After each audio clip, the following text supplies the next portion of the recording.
hiraarsuudhaan ittibisiisuudhaan qabsoo bilisummaa Oromoo hunduma deebisuu hin danda'amu.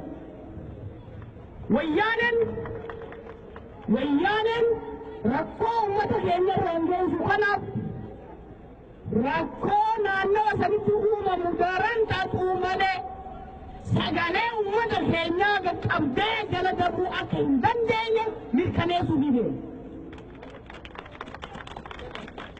Obboleeyyan keenya wareegama isaan kan baraniif nulleen hiriira tarree qabsoo bilisummaatti dagallee isaan cinaa hiriirree gumaa dhiiga isaanii baasuu qabna dargaggo.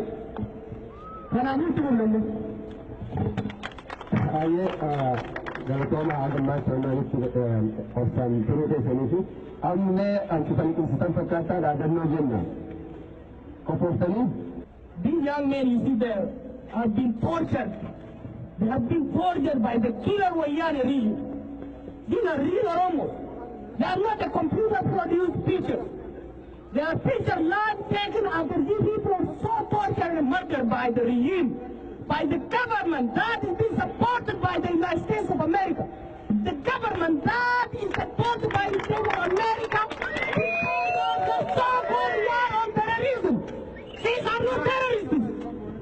These are students. These are high school students who are not even 18. These are students who do not carry a gun.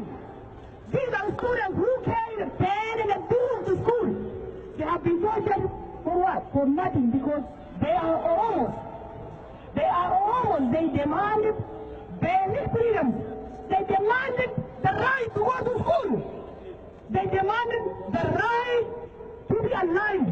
And they paid with their life. Their sacrifice is the continuation of sacrifice the Oromos have been paying for the past 5-6 decades. Operation killing, murder of Oromo people by successive Abyssinian regimes will never stop the march for freedom.